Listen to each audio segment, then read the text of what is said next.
The November wind cut through Clara Bennett's thin coat as she stood at the iron gates of the DeLuca estate, her fingers trembling around the worn leather handle of her suitcase. The morning sky over the Hamptons was a slate gray, heavy with the promise of rain, and the massive mansion before her seemed to rise from the landscape like something out of a Gothic novel, all sharp angles, dark stone, and windows that reflected nothing but clouds. She checked her phone one more time. The address was correct. This was it. Clara took a deep breath, the cold air burning her lungs, and pressed the buzzer on the security panel. A camera above the gate swiveled toward her, its red light blinking like a watchful eye. For a moment she considered turning around, walking back down the long private road to the main highway, catching a bus back to Boston, back to her cramped studio apartment and her evening shifts at the diner. But then she thought of her brother Michael and the stack of medical bills on her kitchen counter, and she pressed the buzzer again. Yes? A woman's voice crackled through the speaker, sharp and impatient. I'm Clara Bennett. I'm here for the caregiver position. I have an appointment at 9. There was a pause, the sound of paper shuffling. You're early. I'm sorry, The gate buzzed and began to swing open with a mechanical groan. Clara swallowed hard and walked through, her worn sneakers crunching on the perfectly maintained gravel driveway. The path curved through manicured gardens, bare trees standing like sentinels on either side, their branches reaching toward the heavy sky. Everything about this place whispered money, old money, the kind that built empires and buried secrets. The front door opened before she could knock. A woman in her 60s stood in the doorway, her gray hair pulled back in a severe bun, her black dress perfectly pressed. Her eyes swept over Clara with the efficiency of someone accustomed to judging people in seconds.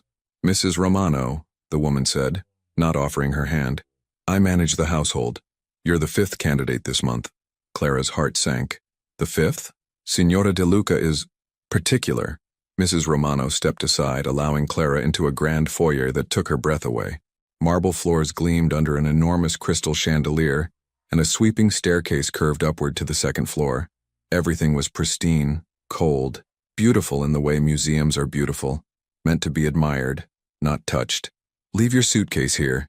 If you're hired, someone will take it to the staff quarters. Mrs. Romano's heels clicked against the marble as she walked, and Clara hurried to keep up, very aware of how out of place she looked in her thrift store coat and scuffed shoes. They passed through a series of rooms, each more intimidating than the last.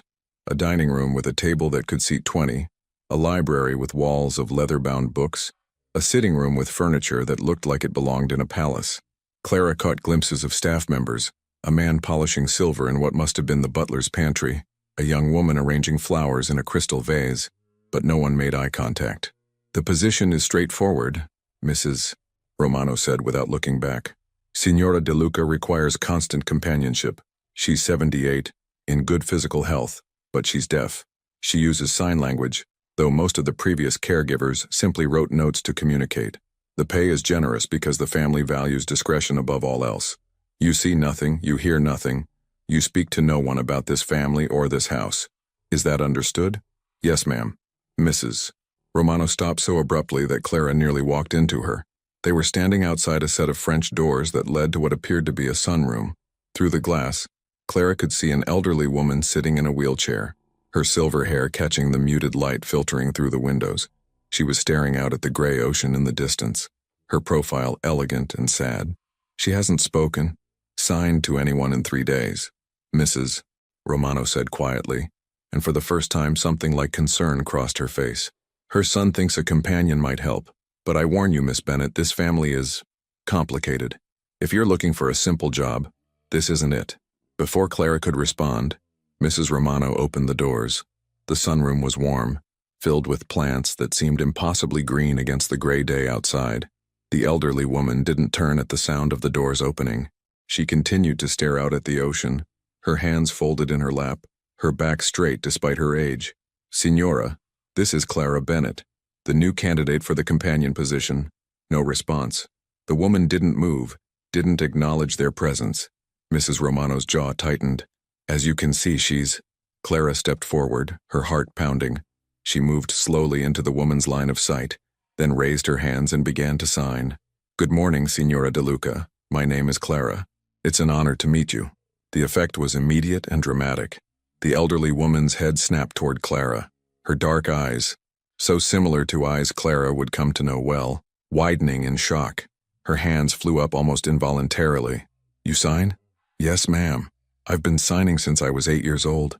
Behind her, Clara heard Mrs. Romano's sharp intake of breath, but she kept her focus on Signora De Luca, whose face had transformed. The sadness was still there, but now it was joined by something else. Hope, curiosity, and the beginning of a smile. "No one here signs."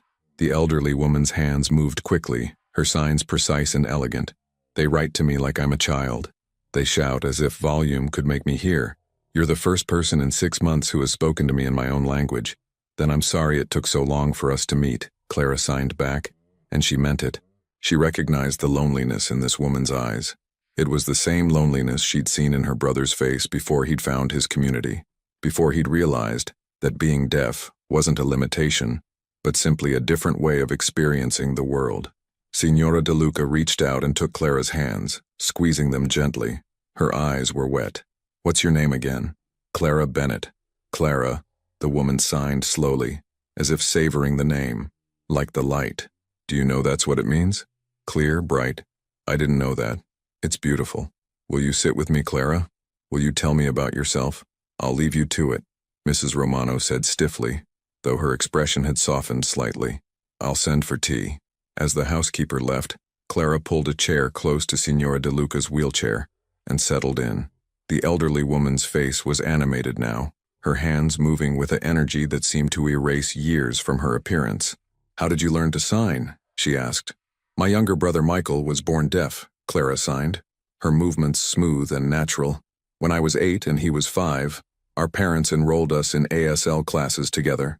Michael didn't want to be alone in his silence, and I didn't want him to be alone either, so we learned together.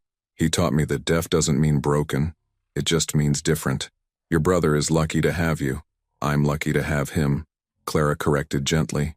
"He's in college now, studying computer science. He's brilliant, much smarter than me." "I doubt that," Signora De Luca signed with a small smile. "Tell me, Clara, who is like the light? Why are you here? Why does a young woman with your gift want to spend her days with an old woman in a cage of a mansion?" Clara hesitated. She could lie, could give some professional answer about wanting to help people, about the joy of caregiving. But there was something about this woman's directness, her unflinching gaze, that demanded honesty. "My brother's college tuition," she signed simply, "and medical expenses. He had surgery last year, cochlear implant. He chose not to use it, but the bills still came. Our parents died when we were young. It's just us. I work 3 jobs, but it's not enough. When I saw the salary for this position, I couldn't say no." The elderly woman nodded slowly, and there was no judgment in her expression, only understanding. "Honesty. I like that. Everyone in this house lies, Clara. They lie with their mouths, with their eyes, with their silence. But you tell the truth. That's rare. That's precious." Before Clara could respond, she felt it, the weight of being watched. She turned and saw him standing in the doorway. Lorenzo De Luca was exactly what she'd expected, and nothing like she'd imagined. He was tall, perhaps 6'2", with dark hair swept back from a face that could have been carved from marble, all sharp cheekbones and a strong jaw. He wore a perfectly tailored black suit, no tie, the top button of his white shirt undone, but it was his eyes that struck her most. Dark, intense, and completely unreadable. They swept over her with the same assessing quality as Mrs. Romano's had, but there was something else there too, something dangerous. He didn't enter the room. He simply stood in the doorway, his hands in his pockets, watching the scene before him with an expression that might have been surprise or might have been suspicion. Clara couldn't tell.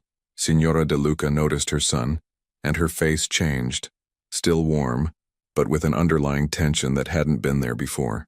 She signed to Clara, "My son Lorenzo. He worries too much. He thinks I need a babysitter." Then she waved at him, gesturing for him to come in. Lorenzo moved with a predator's grace, each step measured and deliberate. He stopped a few feet from his mother's wheelchair and bent down to kiss her cheek. His eyes never left Clara.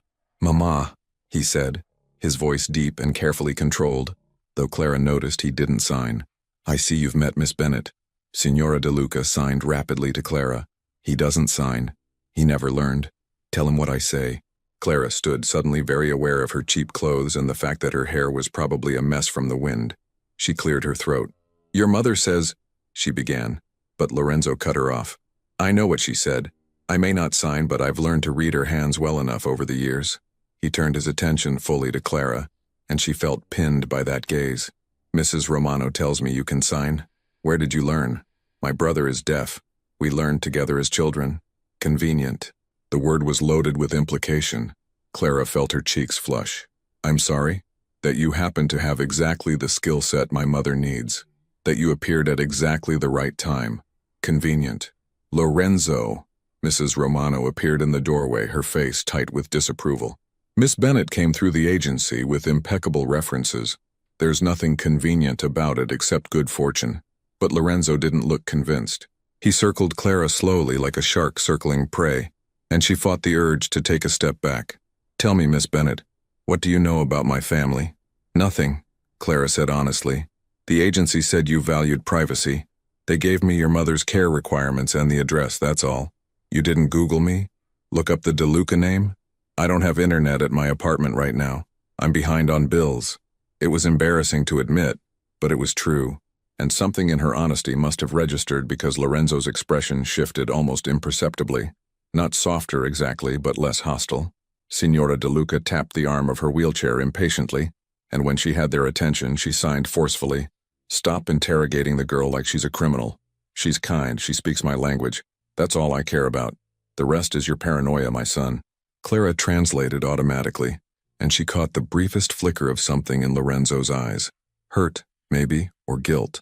But it was gone so quickly she might have imagined it. Fine, Lorenzo said. You're hired. 2-week trial period. Mrs. Romano will show you to your room and explain the household rules. You'll start immediately. My mother takes her medications at noon, dinner is at 7, and she retires at 9.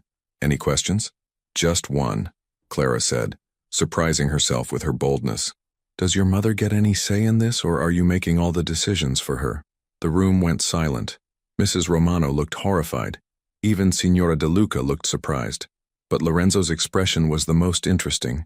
For just a moment, that marble mask cracked and she saw something like respect flash across his face.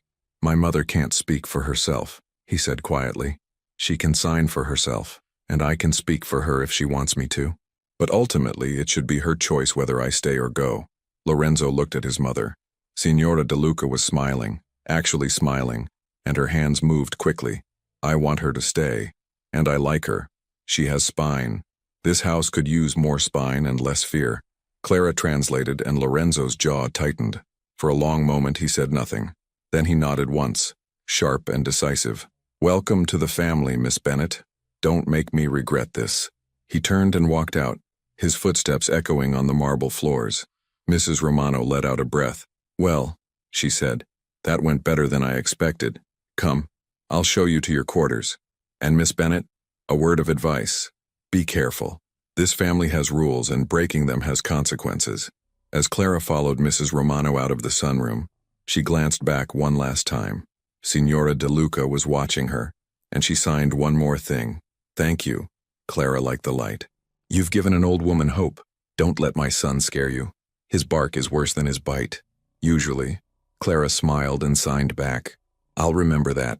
But as she walked through the cold, beautiful house, past rooms full of expensive things and empty of warmth, she couldn't shake the feeling that she'd just stepped into something far more complicated than a simple caregiving job. Lorenzo's words echoed in her mind. Don't make me regret this. She had a feeling that regret was going to be the least of anyone's worries. Boston. 8 years earlier, the hospital waiting room smelled like disinfectant and bad coffee. 12-year-old Clara sat on a plastic chair, her legs swinging because her feet didn't quite reach the floor, watching her little brother Michael through the glass window of the examination room. He was 9, small for his age, and he looked terrified. Their grandmother, the only family they had left after the car accident that took their parents, sat beside her, clutching a tissue.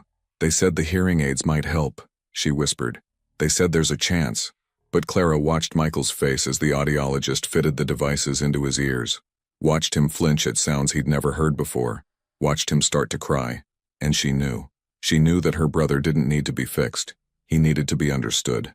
That night, she'd gone to the library and checked out every book on American Sign Language she could find. If the world wouldn't learn Michael's language, then she would. She would be his voice when he needed one, and his silence when he didn't. She would never let him be alone. Present day, the DeLuca estate. Clara woke to the sound of rain drumming against her bedroom window. It took her a moment to remember where she was. Not in her cramped Boston studio with its leaking ceiling and sirens at all hours, but in a room larger than her entire apartment, with thick carpets and heavy curtains, and a bed so soft she'd barely slept, afraid she'd sink into it and never surface. The staff quarters were in the east wing of the mansion, Mrs. Romano had explained, away from the family's private rooms. Clara's room was simply furnished but elegant. A double bed with crisp white linens, a dresser, a small desk by the window, and her own bathroom with marble counters and towels so fluffy they felt like clouds. It was the nicest place she'd ever lived, and it made her profoundly uncomfortable. Her phone showed 6:47 a.m. She had 13 minutes before she was expected in the kitchen for breakfast. Mrs. Romano had been very clear about the schedule. Clara dressed quickly in the simple black pants and white blouse that Mrs. Romano had provided, standard uniform for household staff, and pulled her dark hair into a neat ponytail. She looked at herself in the mirror and barely recognized the young woman staring back. She looked professional, respectable, like someone who belonged in a place like this. Like a liar, her reflection seemed to say. The hallways were quiet as she made her way to the kitchen, her footsteps muffled by expensive rugs. She passed other staff members, a middle-aged man carrying fresh linens, a young woman pushing a cleaning cart, but no one made eye contact. No one spoke. The silence wasn't peaceful. It was oppressive, like everyone was afraid their voices might summon something they didn't want to face. The kitchen was enormous, all stainless steel and granite counters, with a wall of windows looking out over the gray morning ocean. Mrs. Romano was already there, along with an older man in a chef's uniform who was preparing what looked like enough food to feed a small army. "Miss Bennett," Mrs. Romano said with a nod. "This is Antonio, the chef. Antonio, this is Miss Clara Bennett, Signora DeLuca's new companion." Antonio looked up from the vegetables he was chopping and gave her a warm smile, the first genuine smile she'd seen in this house besides Signora DeLuca's. "Ah, the one who signs. Signora Maria hasn't stopped talking about you. Well, signing about you, you know what I mean." His accent was Italian, thick and musical. "It's nice to meet you," Clara said. "Signora takes her breakfast at 8, Mrs. Romano continued, ignoring Antonio's friendliness. "Usually in the sunroom, toast, soft-boiled eggs, fruit, and herbal tea. She's particular about the tea temperature. Not too hot. She doesn't like to wait for it to cool. You'll bring it to her on a tray and assist her as needed. After breakfast, she likes to sit in the garden if the weather permits. Though today, she glanced at the rain-streaked windows. She'll probably want to stay in the library. She reads. Well, she looks at books. She enjoys the photographs in art books. Does she have friends? People who visit?" Mrs. Romano's expression tightened. "No. Mr. DeLuca prefers privacy. But surely she must want to see people, talk to people. She's been so isolated." "Miss Bennett," Mrs. Romano's voice was sharp. "The rules of this household exist for good reasons. You're here to provide companionship within these walls, nothing more. No visitors, no outings, no contact with the outside world, unless explicitly approved by Mr. DeLuca. Is that understood?" Clara felt a flash of anger but swallowed it down. "Understood. Good. Take the tray. And Miss Bennett, Signora Maria is fond of you already. Don't break her heart." The words felt like a warning and a plea all at once. Signora DeLuca was already in the sunroom when Clara arrived, sitting in her wheelchair by the windows despite the rain. She wore an elegant navy dress, her silver hair perfectly styled, and Clara wondered if she'd done it herself or if there was someone who came to help her, some invisible servant she hadn't yet met in this house of ghosts. When the elderly woman saw Clara, her face lit up. "Good morning," Clara liked the light. "I was afraid yesterday was a dream." "Good morning, Signora," Clara signed back, setting the tray on a nearby table. "Very real. Very much here. Please, call me Maria. Signora makes me feel ancient." The old woman's eyes sparkled with humor. "Well, more ancient. You're not ancient. You're elegant. There's a difference." Maria laughed, a silent laugh that shook her shoulders, her hand covering her mouth in delight. "I knew I liked you. Sit, sit. Tell me how you slept. Is your room comfortable? Are they treating you well?" As Clara prepared Maria's breakfast, arranging everything just so, she signed with her free hand, an awkward dance that made Maria laugh again. Your brother taught you to multitask, didn't he? He taught me a lot of things. Patience, creativity, how to argue in ASL, which is surprisingly beautiful. I miss arguing, Maria signed wistfully. Everyone here agrees with me because I'm old and Lorenzo's mother. No one challenges me. No one debates. It's like being dead but still breathing. Clara paused in the middle of buttering toast. That's a terrible way to live. Yes, it is. Maria's hands moved slowly now, weighted with sadness. My husband, Antonio, yes, the chef is named after him. He was Antonio's godfather. He used to argue with me about everything. Politics, art, how to raise Lorenzo.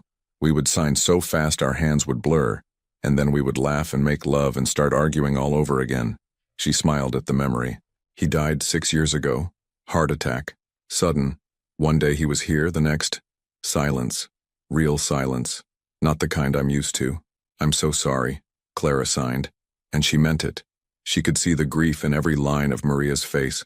Lorenzo doesn't talk about his father. He became hard after that. Cold. He was always serious, even as a boy, but after Antonio died, Maria's hands trembled slightly. He built walls, and now I can't reach him. My own son, and I can't reach him. Before Clara could respond, she felt that sensation again, the weight of being watched. She turned and saw Lorenzo standing in the doorway, dressed in running clothes, his dark hair damp with rain and sweat. He must have been out running despite the weather. His eyes were fixed on Clara with an intensity that made her breath catch. "Good morning," he said, his voice carefully neutral. "I trust my mother slept well." Maria had turned at the movement and now she signed rapidly. "Tell my son that I would sleep better if he didn't prowl around the house like a ghost. Tell him he looks terrible. Tell him he works too much." Clara hesitated, but Maria's expression was firm, so she translated, word for word, watching Lorenzo's jaw tighten. "Tell my mother that I'm fine," he said. "He says he's fine," Clara signed. "He's lying," Maria signed back. "He always lies about being fine." She says, "I know what she said." Lorenzo moved into the room and Clara noticed he kept his distance from both of them, as if proximity might burn him. "I have a meeting in the city this afternoon. I'll be back for dinner. Mrs. Romano has her instructions if Mother needs anything." "Don't go," Maria signed suddenly, her movements sharp and urgent. "Stay. Have breakfast with us. With me." "When was the last time we had breakfast together?" Clara translated, and something flickered across Lorenzo's face. Guilt, pain, longing. But then the mask slammed back down. "I can't. The meeting is important. Everything is always important. Except me." "Mama," his voice cracked just slightly. "That's not fair." "Fair? You want to talk about fair?" Maria's hands were flying now, her emotions raw and uncensored. "You lock me in this house like I'm made of glass. You hire strangers to care for me because you can't bear to do it yourself. You look at me with your father's eyes and I know you blame me." "Stop." Lorenzo's voice was hard now, commanding. "Miss Bennett doesn't need to be in the middle of this." But Clara was already signing Maria's words because she'd been hired to be Maria's voice, and she wouldn't betray that trust no matter how uncomfortable it made her. "You blame me for not hearing the signs, for not knowing something was wrong with your father's heart? As if my deafness made me blind too." The room went silent. Rain lashed against the windows. Lorenzo stood frozen, his hands clenched into fists at his sides, and Clara could see the war happening behind his eyes. When he finally spoke, his voice was barely above a whisper. "I don't blame you, Mama. I blame myself for not being here, for being too busy with the business to notice he was struggling, for—" He stopped, swallowed hard, "for surviving when he didn't." Maria's face crumpled. She reached out toward her son, and for a moment, Clara thought Lorenzo would go to her, would cross that distance and let his mother hold him. But he didn't. He stood there, drowning in guilt, and Clara's heart broke for both of them. "Lorenzo," Maria signed, tears streaming down her face. "My beautiful boy. It wasn't your fault.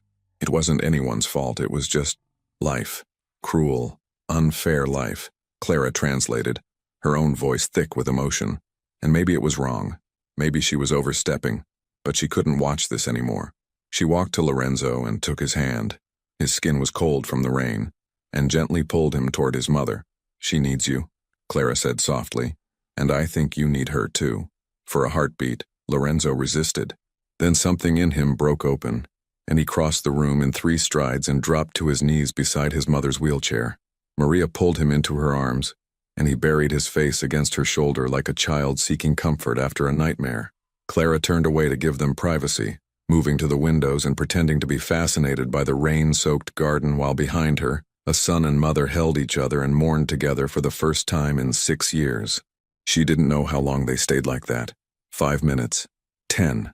When she finally heard movement and turned back, Lorenzo was standing, his face carefully composed again, but his eyes red-rimmed. Maria was smiling through her tears, one hand pressed against her son's cheek. Lorenzo looked at Clara, and there was something different in his gaze now. Not warmth, exactly, but not hostility either. Recognition, maybe. Respect. "Thank you," he said quietly, "for translating accurately. It's my job." "No, your job is to keep my mother comfortable. What you just did," he shook his head, "that was something else." Maria was signing again. "I like her, Lorenzo. She's good for this house. Good for me. Maybe good for you too." Lorenzo's expression shuddered immediately. "I don't need—" "Everyone needs someone," Maria interrupted. "Even you. Especially you." "I'll be back for dinner," Lorenzo said, ignoring his mother's words. But as he left, he glanced back at Clara one more time, and she saw something in that look that made her pulse quicken. Curiosity, interest, danger. When he was gone, Maria sighed and reached for Clara's hand. "My son is complicated, difficult, but he's not bad, just lost. His father was his compass, and when Antonio died, Lorenzo lost his way." "What kind of business is your family in?" Clara asked, because she'd been wondering since she arrived, since Mrs. Romano's warnings about discretion, since the security cameras and the locked gates and the way staff members spoke in whispers. Maria's expression became guarded. "Import and export," she signed vaguely. "Antonio built the business from nothing. Lorenzo inherited it when he was too young before he was ready. The weight of it, it's crushing him. I see it every day." It wasn't a real answer, but Clara let it go. She'd been in this house for less than 24 hours. Some secrets took time to surface. The days developed a rhythm. Clara would wake at dawn, breakfast with Maria in the sunroom. Then they'd spend the morning together, sometimes in the library, where Clara would read aloud, while Maria watched her lips and followed along in the book. Sometimes in the garden on clear days, walking slowly along paths lined with roses that were dying in the November cold. Sometimes just sitting in comfortable silence, Maria knitting while Clara caught up on emails from Michael on her phone. Her brother had sent her a message that first night. "How's the rich people house? Are you wearing a fancy uniform? Have you met any hot millionaires?" Clara had laughed and written back, "The house is intimidating. The uniform is basically restaurant clothes. The millionaire is complicated, I'll tell you more later. How are classes?" "Same. Professor Martinez is still obsessed with quantum computing. I'm still pretending to understand. Miss you. Don't let them rich people brainwash you. Never. Love you. Love you more, loser." In the afternoons, Maria would nap, and Clara would have 2 hours to herself. She usually spent them in her room, researching online what she could find about the DeLuca family. The results were sparse and unhelpful. A few society page photos of Lorenzo at charity events, always in a tuxedo, always with a beautiful woman on his arm, never smiling. An obituary for Antonio DeLuca Sr., describing him as a prominent businessman and philanthropist. Nothing about the business itself, no company name, no details. It was as if the family existed in the gaps between public knowledge, in the spaces where questions went unanswered. She'd see Lorenzo in passing, in the hallway, at dinner when he actually joined them, once in the kitchen late at night when she'd gone down for water and found him sitting in the dark, drinking whiskey and staring at nothing. They'd exchanged nods, nothing more, but Clara had felt the weight of his loneliness like a physical thing. On the 5th day, everything changed. Clara was in the library with Maria, reading from a biography of Frida Kahlo. Maria loved artists, their passion and pain. When the door burst open and a man strode in, he was younger than Lorenzo, maybe late 20s, with slicked back hair and a suit that cost more than Clara's entire wardrobe. His eyes swept over her with an expression that made her skin crawl. "So you're the new babysitter," he said, his smile all teeth and no warmth. "Lorenzo didn't mention you were so pretty." Maria's hands moved sharply. "That's Nico, Lorenzo's cousin. Don't trust him." "I'm Clara Bennett," Clara said, standing. "I'm Signora DeLuca's companion." "Companion? Right." Nico moved closer, invading her space deliberately. "You know, I could use a companion myself. Gets lonely in this big house. I'm working. All work and no play, Clara. Can I call you Clara? He reached out as if to touch her hair, and Clara stepped back quickly, putting Maria's wheelchair between them. You should leave, she said firmly. We're in the middle of something. Oh, I bet you are. Nico laughed, but there was an edge to it. Does Lorenzo know you're mouthy? He usually prefers his staff more submissive. The door opened again and Lorenzo filled the doorway. His expression was thunderous. Nico, my office now. We were just talking, cousin. Getting to know the new hire. Now. Nico held up his hands in mock surrender. Whatever you say, boss. He winked at Clara as he passed. We'll continue this later. Lorenzo's eyes followed his cousin out of the room, then shifted to Clara. Did he touch you? No, he tried. I moved. Good. He turned to leave, then paused. If he bothers you again, tell me immediately. Nico doesn't understand boundaries. Why do you keep him around if he's like that? It was a bold question, probably too bold, but Clara was tired of tiptoeing around the mysteries of this house. Lorenzo studied her for a long moment. Family obligations, he said finally. Sometimes we're stuck with the family we have, not the family we want. Then he was gone, and Clara was left wondering what exactly that meant. Maria was signing frantically. Nico is dangerous. Stay away from him. Promise me, Clara.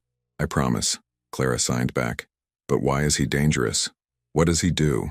Maria's hand stilled. Some questions are better left unasked in this house. That night, Clara couldn't sleep. She kept thinking about Nico's smile, about Lorenzo's warning, about Maria's fear. At midnight, she gave up on rest and went down to the kitchen for tea. The hallway was dark, lit only by occasional sconces casting pools of yellow light. She was padding quietly in her slippers and pajamas when she heard voices, angry voices coming from somewhere nearby. She knew she should keep walking, should respect the privacy Mrs. Romano had insisted upon, but something made her stop. Can't keep doing this, Lorenzo. The business is changing. We need to adapt. That was Nico. We adapt by going legitimate, by diversifying, not by expanding operations. Lorenzo's voice was hard, controlled. Legitimate? You want to walk away from everything your father built? My father is dead and I'm not going to end up the same way. A pause. Then Nico, softer now, more dangerous. Your father died of a heart attack, cousin. Natural causes. Unless you think it was something else? The silence that followed was suffocating. Clara pressed herself against the wall, her heart hammering. She shouldn't be hearing this. Whatever this was, business, family secrets, something darker. She shouldn't be here. Get out, Lorenzo said finally, his voice lethal. Get out of my house before I do something we'll both regret. Footsteps. Clara barely had time to slip into a doorway before Nico passed, his face twisted with anger. She waited until he was gone, counted to 30, then hurried back to her room. She didn't sleep at all that night. And in the morning, when she saw Lorenzo at breakfast, she understood something she hadn't before. He wasn't just cold. He wasn't just grieving. He was terrified. And somehow, without meaning to, Clara had walked into the middle of a war. The second week at the DeLuca estate brought an unseasonable cold snap that turned the rain to sleet and made the ocean beyond the gardens look like hammered steel. Clara woke each morning to find ice crystals on her window, delicate as lace, and she'd press her fingertips against the glass, watching them melt from her warmth. She was melting too, she realized. The careful distance she'd maintained, the professional boundary between caregiver and patient, between employee and employer, was dissolving little by little, day by day.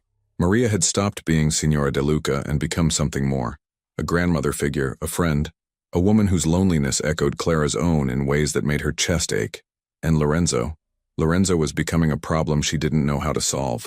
She'd catch him watching her sometimes when he thought she wasn't looking. During dinners when he actually joined them, his dark eyes would track her movements as she translated Maria's signs, and Clara couldn't read the expression on his face. Interest? Suspicion? Something more complicated that she didn't want to name? After overhearing the argument with Nico, Clara had done more research. Late at night, in her room with the door locked, she'd searched variations of DeLuca, import-export, New York, and criminal. The results had been vague but troubling. Old newspaper articles about federal investigations that went nowhere, mentions of the DeLuca name in connection with dock workers' unions and shipping companies, a case from 12 years ago that was dismissed on procedural grounds. Nothing concrete, nothing proven. but enough smoke to suggest fire. Clara knew she should leave, should take what she'd earned, thank Maria for the opportunity, and get as far away from this family as possible. But every time she thought about it, she'd remember Maria's face when they signed together, the way the elderly woman's loneliness lifted like fog in sunshine. She'd remember Lorenzo's expression when he'd knelt beside his mother's wheelchair, the vulnerability he'd allowed himself for just a moment. And she'd stay one more day, then another, then another. On Friday of the second week, Mrs. Romano approached Clara in the hallway outside Maria's room. The housekeeper's face was pinched with worry, her usual composure cracking around the edges. "Miss Bennet, I need to speak with you about tomorrow evening." "What's tomorrow evening?" "Mr. DeLuca is hosting a dinner. Business associates. It's important. He's requested that Signora Maria attend, and that you be present to assist her." Clara frowned. Maria usually has dinner in her room or the sunroom. She doesn't like crowds. "I know, but Mr. DeLuca was very specific. He wants his mother there and he wants you there to translate. The guests are high profile. This dinner is crucial to some negotiations Mr. DeLuca has been conducting. He's trying to—" Mrs. Romano paused, choosing her words carefully. "He's trying to change the direction of the family business. Not everyone is happy about it." "Nico?" Mrs. Romano's eyes sharpened. "You've observed more than I gave you credit for." "Yes, among others. Nico wants to expand certain operations. Lorenzo wants to pivot toward legitimate ventures. Real estate, tech investments, that sort of thing. Tomorrow's dinner is about securing allies for Lorenzo's vision. Your job is to keep Signora Maria comfortable and translate anything she says. Nothing more. Do you understand?" "I understand." But Mrs. Romano wasn't finished. She stepped closer, her voice dropping to barely above a whisper. "Miss Bennet, Clara, I've worked for this family for 23 years. I watched Lorenzo grow up. I loved his father like a brother. And I'm telling you now, be very, very careful tomorrow night. These people, they're not like us. They smile with their mouths and plot with their minds. Don't trust anyone except Signora Maria. Not even Lorenzo if you're smart." "You don't trust Lorenzo?" "I trust that he's trying to do the right thing. I don't trust that he'll be able to. There's a difference." Mrs. Romano straightened, her professional mask sliding back into place. "Dinner is at 7. Formal attire. I've laid out an appropriate dress in your room. And Clara, don't be late." The dress was navy blue, simple but elegant, with a modest neckline and hem that fell just below the knee. It fit perfectly, which meant someone had been paying attention to her size. The thought should have felt invasive, but Clara was getting used to the way this household operated. Nothing was left to chance. Everything was controlled. She spent the afternoon with Maria, who was unusually quiet. They sat in the library, the fire crackling in the hearth, and Maria knitted while Clara pretended to read. Finally, the elderly woman set down her needles and signed. "You're nervous about tonight." Clara lowered her book. "A little." Mrs. Romano said, "It's important. Everything is always important in this family. Important business, important meetings, important men making important decisions." Maria's signs were sharp with frustration. "You want to know what's really important? Kindness, laughter, love. But those things don't make money, so they don't matter. They matter to you. They used to matter to Lorenzo, too. When he was small, before his father started grooming him to take over the business, he was different, soft. He loved music, would sit at the piano for hours." Maria's hands moved with the memory, her expression distant. "Antonio, his father, he put a stop to that. Said the business needed Lorenzo to be strong, focused, hard. And Lorenzo, he tried so hard to be what his father wanted, even when it killed something inside him." Clara felt a pang of sympathy she didn't want to feel. "Does he still play? The piano?" "I don't know. I never hear him anymore. But sometimes, late at night, I see the light under the door of the music room, and in the morning the piano bench has been moved. So maybe, in secret, where no one can see him being soft." Before Clara could respond, the door opened and Antonio, the chef, poked his head in. "Signora Maria, I have the menu for tonight. Do you want to approve it?" Maria's face brightened. She loved working with Antonio on menus, loved feeling involved in the household even in small ways. As she wheeled herself over to discuss the dinner, Clara stayed by the fire thinking about a young Lorenzo sitting at a piano, playing music no one was allowed to hear. The dining room had been transformed. The table that usually stood bare and imposing now gleamed with crystal and silver, candles flickering in elaborate candelabras, flower arrangements strategically placed to create an atmosphere of refined elegance. It was beautiful and cold, like everything else in this house. Clara arrived at 6:30 as instructed, wearing the navy dress and the only pair of nice shoes she owned, black flats that were comfortable but not particularly stylish. Maria was already there, positioned at the table in her wheelchair, looking regal in a wine-colored dress with her silver hair swept up in an elegant chignon. She smiled when she saw Clara and signed, "You look beautiful. Like you belong here."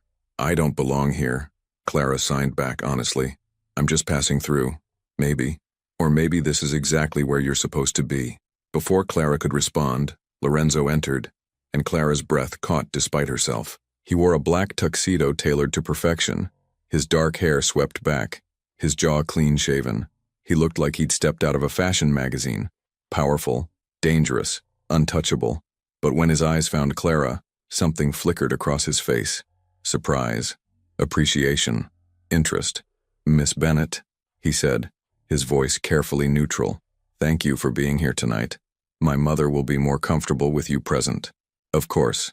He moved to Maria, kissed her cheek, and signed slowly, clumsily but sincerely. "You look beautiful, Mama." Maria's face lit up. She reached up to cup his face, and for just a moment, they were just a mother and son. No business empire or family politics between them. Then the doorbell rang, and Lorenzo's expression shuddered. "They're here. Remember, both of you, tonight is about appearances. Smile, be gracious, and trust nothing you hear." The first guests to arrive were an older couple, Robert and Patricia Castellano. Robert was tall and silver-haired, with the kind of face that looked kind until you noticed the calculating coldness in his eyes. Patricia was elegant in diamonds and silk, her smile practiced and empty. "Lorenzo, my boy." Robert embraced Lorenzo like an old friend. "And Signora Maria, still beautiful as ever. You remember my wife, Patricia?"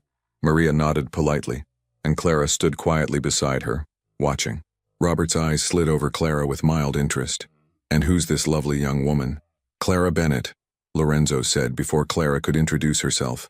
"My mother's companion and translator. Miss Bennett is fluent in ASL. How useful." Patricia's tone suggested it was anything but. "Does your mother require constant supervision, Lorenzo?" "I wasn't aware her condition had deteriorated."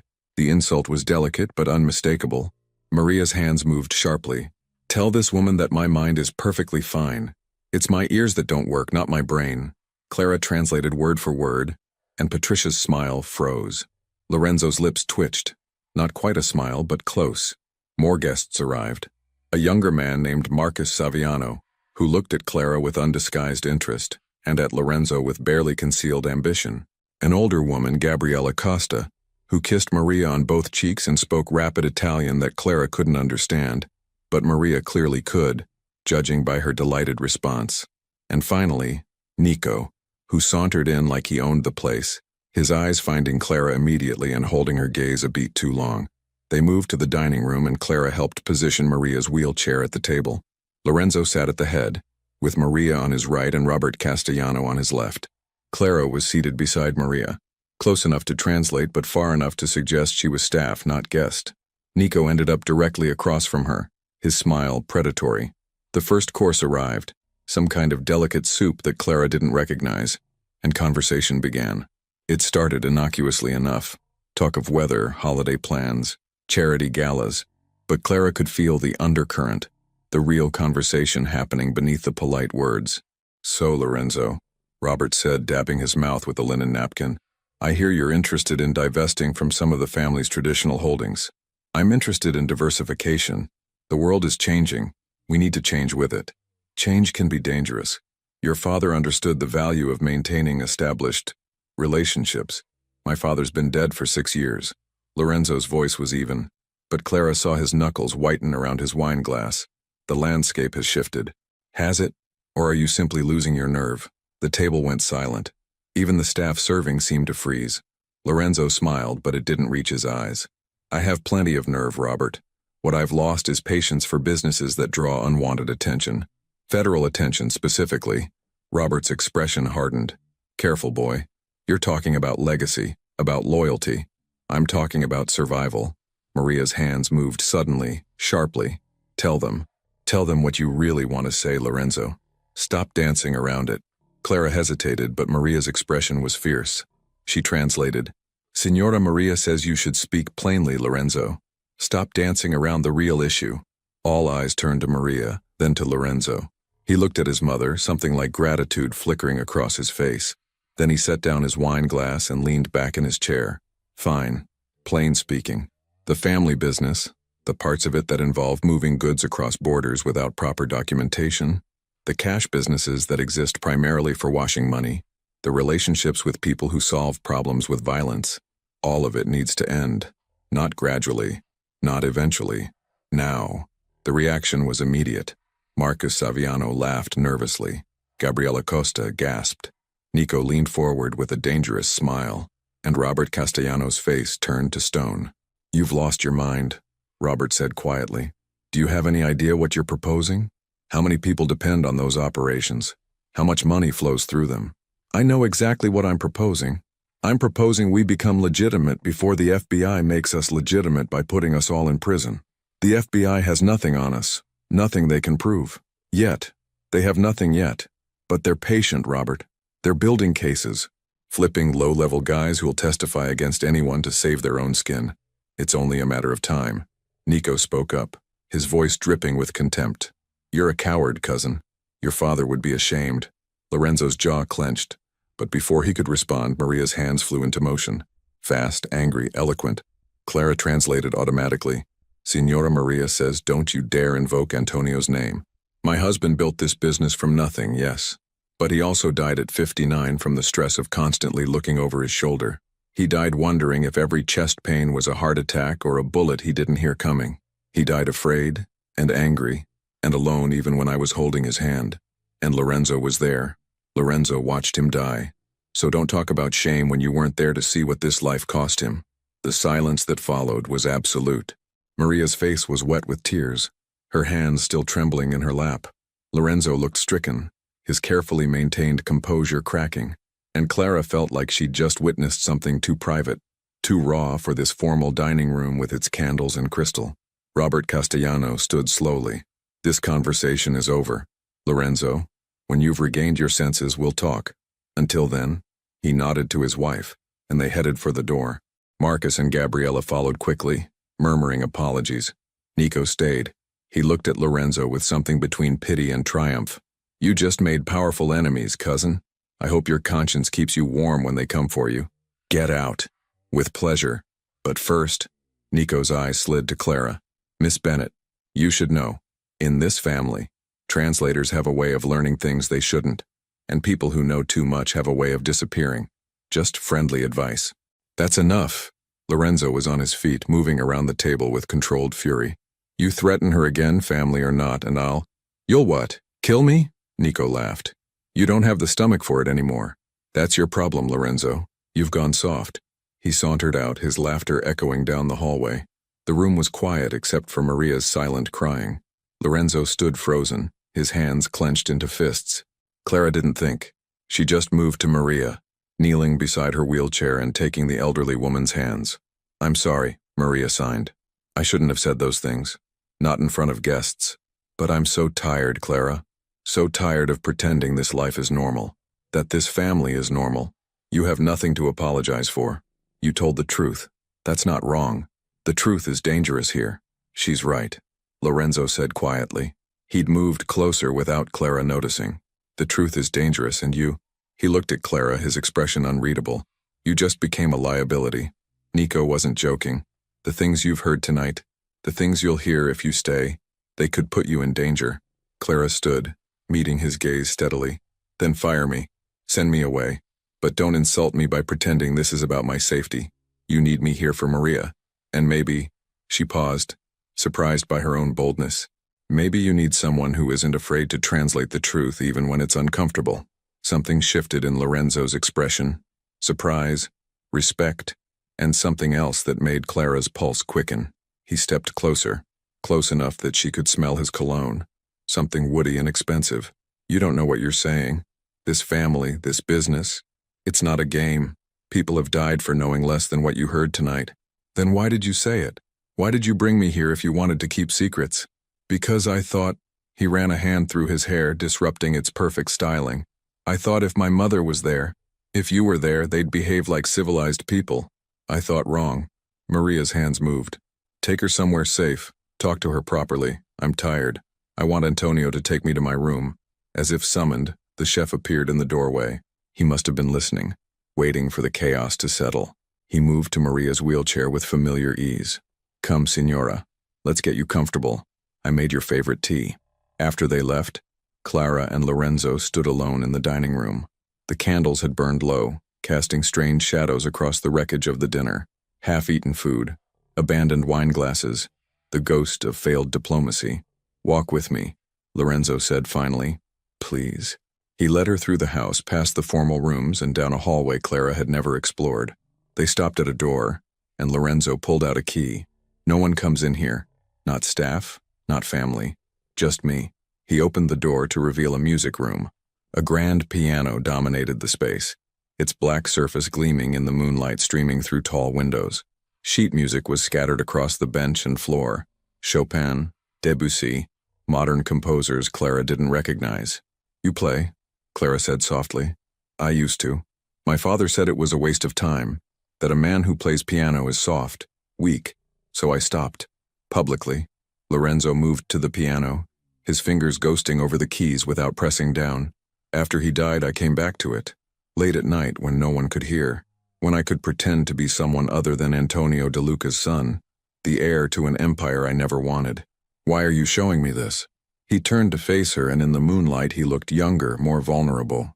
Because you're the first person in 6 years who's looked at my mother and seen a person instead of a liability. Because you translated her words tonight even knowing it would make things harder for me. Because you're not afraid of the truth, even when the truth is ugly. Clara's heart was hammering. Lorenzo, I'm not asking you to stay. I probably should send you away somewhere Nico and men like him can't find you, but he paused, struggling with the words. I'm selfish. I want you to stay. My mother needs you. And he laughed, a sound without humor. I think I might need you too, even though I have no right to need anything from you. Clara should have run, should have packed her bags and been out the door before sunrise. Instead, she found herself moving closer to him, drawn by something she didn't understand and couldn't resist. Play something, she said. Please. Lorenzo studied her face for a long moment, then sat at the piano bench. His hands settled on the keys and he began to play, something slow and melancholic, full of longing and regret. Clara recognized it after a few measures. Chopin's Nocturne in E-flat major, Opera 9, number 2. She watched his hands move across the keys, watched his face transform as the music poured out of him. All the emotion he kept locked away, finding voice through the instrument. When he finished, the silence felt sacred. That was beautiful, Clara whispered. My father hated it, said it was too emotional, too soft. Your father was wrong. Lorenzo looked up at her, and Clara saw the boy he'd been before the business and the violence and the weight of legacy had crushed him. Stay, he said. Please, Clara, stay. And even though her mind screamed warnings, even though she knew this family was dangerous and these secrets could destroy her, Clara heard herself say, okay, I'll stay. She didn't see the man watching from the shadows in the hallway, didn't see Nico's smile as he pulled out his phone and dialed a number, but Lorenzo did.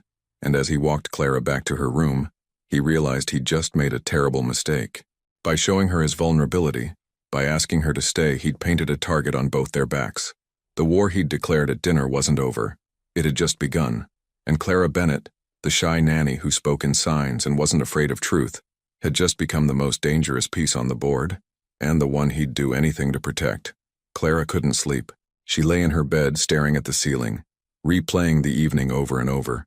Lorenzo's confession at the piano, Maria's tears, Nico's threat, and her own inexplicable decision to stay. The smart thing would be to leave at dawn, catch the first bus back to Boston, put as much distance as possible between herself and the De Luca family. But she'd given her word. And more than that, she'd seen something in Lorenzo's eyes when he played the piano, a glimpse of the person he'd been forced to bury, the softness his father had beaten out of him with expectations and violence. At 2 a.m. she gave up on sleep and pulled on her robe. The house was silent as she made her way downstairs heading for the kitchen, and the chamomile tea Antonio kept stocked for Maria's insomnia. The hallways were dark except for emergency lighting, casting everything in shades of gray and shadow. She was halfway down the main staircase when she heard it. Voices, urgent and angry, coming from Lorenzo's study. Complete disaster. You alienated everyone at that table.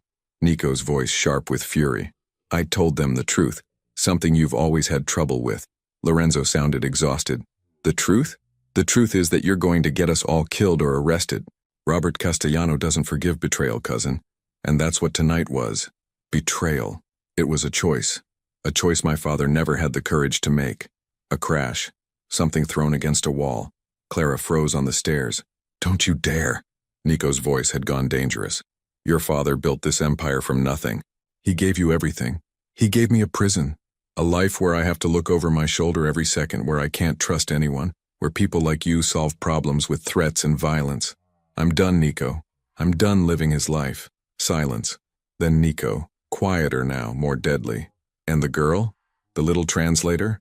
What's she to you? Leave Clara out of this. Can't do that, cousin. She heard too much tonight. She knows too much. That makes her a problem. Touch her and You'll what? You've already shown everyone you're too soft to do what needs to be done. That's why this family is falling apart. That's why... Clara didn't hear the rest. She backed up the stairs as quickly and quietly as possible, her heart pounding so hard she thought it might break through her chest. Back in her room, she locked the door and leaned against it, trying to catch her breath. She was in danger. Real danger. And Lorenzo, for all his power and his promises, might not be able to protect her. Morning came gray and cold. Clara dressed mechanically, her body going through familiar motions while her mind raced. She needed to talk to someone, needed advice. But who? Mrs. Romano had warned her to trust no one. Antonio was loyal to the family. And Lorenzo was part of the problem, no matter how much she wanted to believe otherwise. She pulled out her phone and texted Michael. If something happened to me, if I disappeared, where would you look first? His response came immediately. WTF, Clara? Are you okay? What's going on?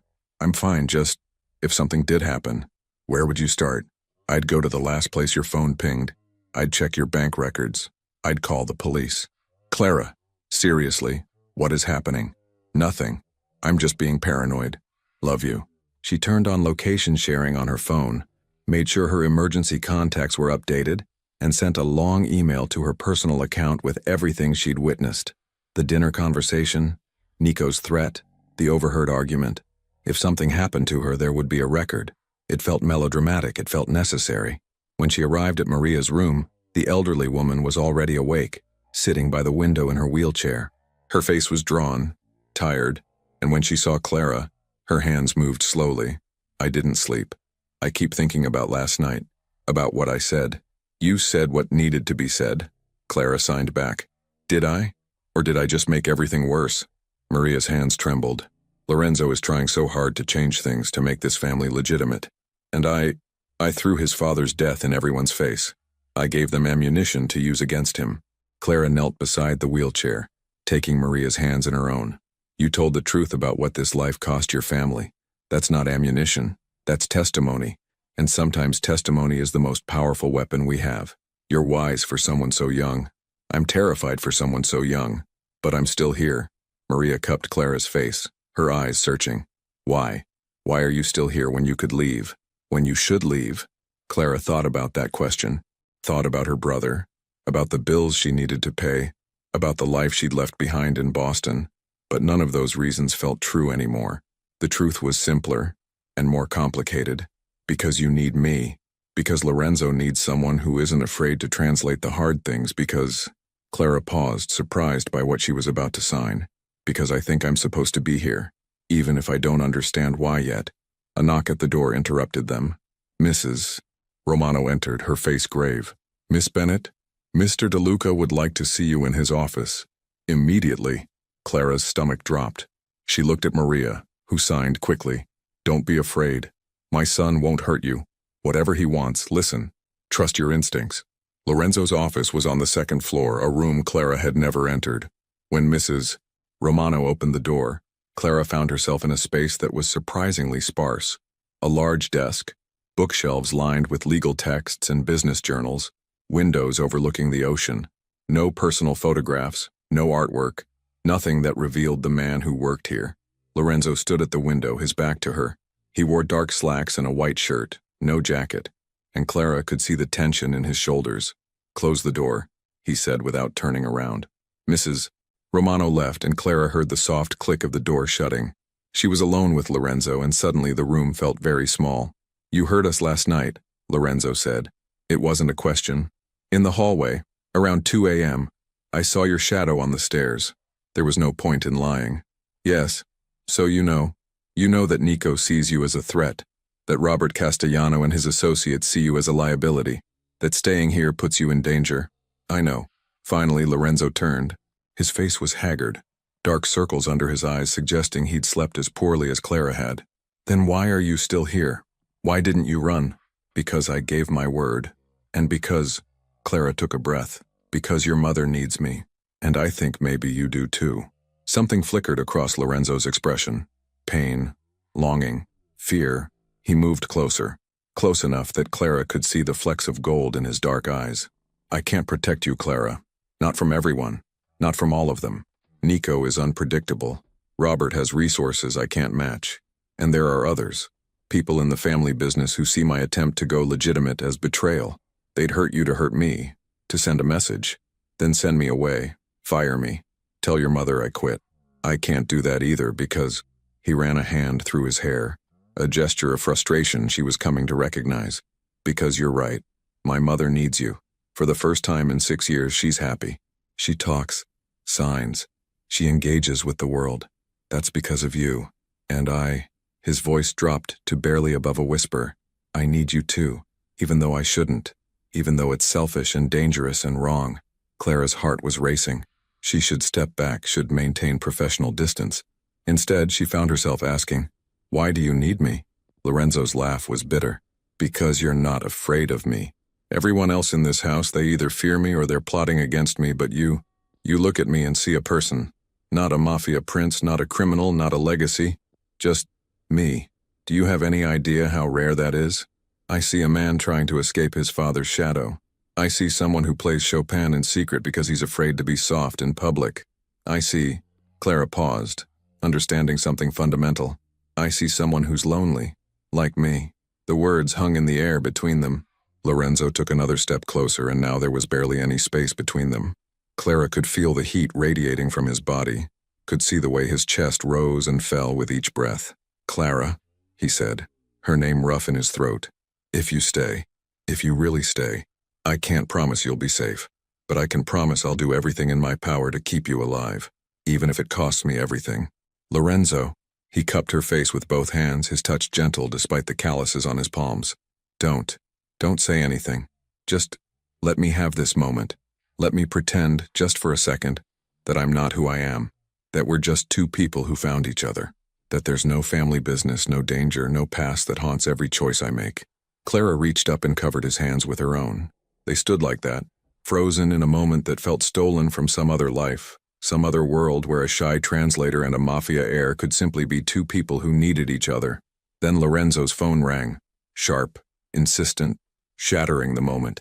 He pulled away, and Clara felt the loss like a physical ache. Lorenzo checked the screen, and his expression hardened. "I have to take this. It's Robert Castellano." He looked at Clara. "Stay in the house today. Don't go into the gardens, don't go anywhere alone. And Clara, thank you for staying, for not running, for..." He smiled, and it was sad and beautiful. "For seeing me." As Clara left his office, she heard him answer the phone, his voice cold and professional. "Robert, I wondered how long it would take you to call." She didn't hear the rest. She walked back to Maria's room in a daze, her mind spinning with everything that had just happened, everything that had almost happened. She was falling for Lorenzo De Luca. Despite the danger, despite the secrets, despite every logical reason to run, she was falling. And the terrifying thing was, she didn't want to stop. 3 days later, the house felt like it was holding its breath. Lorenzo had been gone since the morning after their conversation in his office. "Business in the city," Mrs. Romano had said tersely, but Clara saw the worry in her eyes. Nico had disappeared too, which should have felt like a relief but only amplified Clara's anxiety. Maria sensed the tension. She'd become quieter, her signs slower, more deliberate. They spent the days in careful routines, breakfast in the sunroom, reading in the library, early dinners where they pretended everything was normal. But at night, Clara would see Maria sitting by her window, staring out at the dark ocean, and she knew the elderly woman was afraid for her son. On the third evening, Clara was helping Maria prepare for bed when she noticed something strange. Maria kept glancing at the door, her hands moving restlessly in her lap. Finally, she signed, "I need to tell you something. Something Lorenzo doesn't know I know." Clara sat on the edge of the bed, her full attention on Maria. "What is it?" "Antonio, my husband. He kept journals. Everything that happened in the business, he wrote it down. Names, dates, transactions. He said if anything ever happened to him, if the family needed leverage or protection, those journals would be their insurance." Clara's breath caught. "Where are they?" "Lorenzo thinks they burned in the fire 6 years ago. The fire that destroyed Antonio's office the same week he died. But I saved them. I knew someone might try to destroy them, so the night Antonio died, while Lorenzo was at the hospital, I took them, hid them." Maria's hands were shaking now. I think Nico knows. Or suspects. I think that's why he's been watching me. Watching you. He wants those journals. Maria, this is huge. You need to tell Lorenzo." "I will. But first, I need you to do something for me." Maria reached into her nightstand and pulled out a key. "Tomorrow morning early, before anyone else is awake, go to the pool house. There's a loose stone in the fireplace, third from the left on the bottom row. Behind it is a safe. The combination is 04-1786, Lorenzo's birthday. Inside are the journals. Take them. Hide them somewhere Nico would never think to look." And then, a sound in the hallway made them both freeze. Footsteps. Slow, deliberate. Maria quickly shoved the key into Clara's hand and signed frantically, "Go, out the back door, now." Clara moved quickly to the door that led to Maria's private bathroom and the servants' corridor beyond. She slipped through just as the main door opened. Through the crack, she saw Nico enter, his smile cold. "Aunt Maria," he said loudly, as if volume could penetrate deafness. "We need to talk about those journals." Clara's heart stopped. She wanted to stay, to protect Maria, but the elderly woman had turned her back to Nico, signing something Clara couldn't see. "Trust me," that gesture said. "Go." Clara ran. She made it to her room, locked the door, and immediately called Lorenzo. It went to voicemail. She tried again, and again. Nothing. Then her phone buzzed with a text from an unknown number. "Looking for Lorenzo. He's busy. Having a conversation with some federal friends." Funny how anonymous tips work. And Clara's blood ran cold. Nico had set Lorenzo up, and now he was in Maria's room, pressuring her for the journals, and Clara had no way to protect her or warn Lorenzo. She did the only thing she could think of. She called 911. 911, what's your emergency? "I'm at the DeLuca estate in the Hamptons. There's a woman here, elderly, disabled, and a man is threatening her. She's deaf, she can't call for help.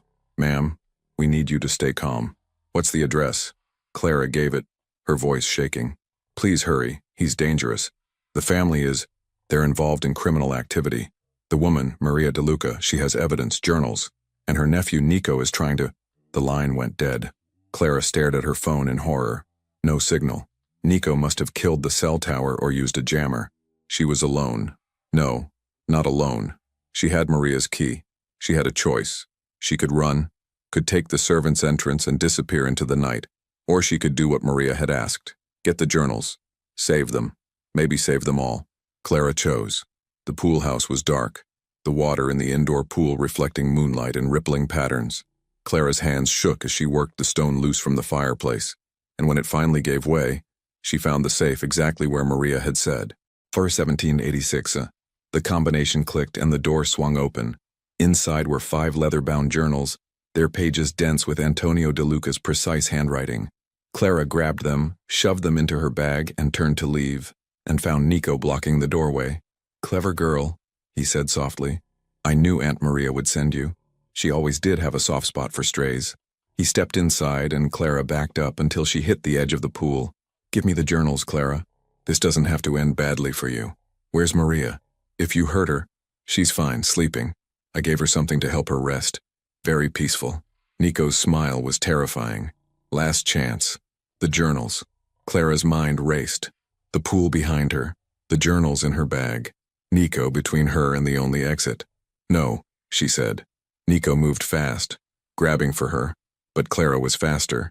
She threw herself backward into the pool, bag and all, and dove deep. The water was freezing, shocking her system, but she kicked hard, swimming underwater toward the far end. Behind her, she heard the splash of Nico diving in after her. She surfaced, gasped for air, and saw the main house, saw lights flicking on, saw Mrs. Romano's face appear in a window, saw, incredibly, police cars pulling up the driveway, their lights painting everything in red and blue. Her 911 call had gone through. They'd come. Nico grabbed her ankle, dragged her under. Clara kicked, connected with something soft, heard his muffled curse. She surfaced again, screaming, "Help!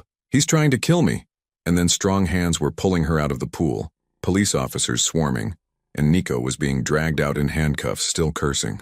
Clara collapsed on the tile, coughing up pool water, clutching her bag with the journals. Miss, are you okay?" A female officer was kneeling beside her. "We got a call about a threat at this address. Are you hurt?" "Maria, Mrs. DeLuca. He gave her something. Drugged her. Please check on her."